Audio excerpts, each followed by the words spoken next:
খুলে দিবের ঘোষণার একদিন পরেই আবারও বন্ধ হয়ে গেল হরমুজ প্রণালী। মূলত আমেরিকার নৌ অবরোধের মুকুট ফরিয়ে এনে ইরান আবারও এই প্রণালী বন্ধ করতে বাধ্যই। তারা এও জানাই আমেরিকা যদি তারার অবরোধ তুলি নলয় তবে হরমুজ প্রণালী তারা বন্ধই রাখিব। আন্তর্জাতিক সংবাদ মাধ্যম দ্য গার্ডিয়ান এই খবর জানাই।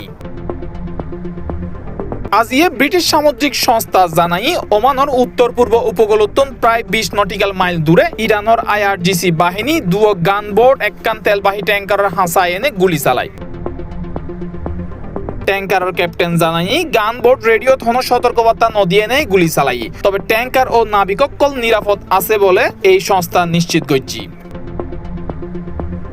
28 ফেব্রুয়ারি তুন IRGC বাণিজ্যিক জাহাজের উদ্দি মোট 2100 নিশ্চিত হামলা চালাই এবং এই প্রণালী সামুদ্রিক মাইন ফাতিবের খবরও আছে। এই সংকটের আগে বিশ্বের মোট সমুদ্রপথ তেল বাণিজ্যের 25% এবং LNGর 20% এই প্রণালী দিয়ে আসা যাওয়া করত।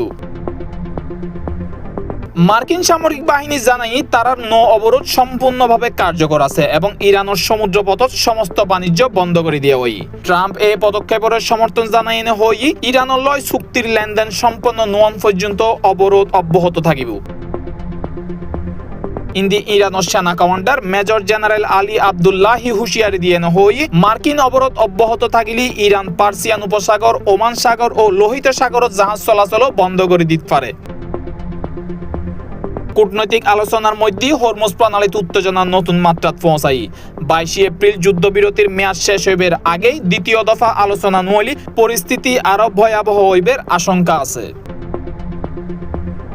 International desk C+ TV।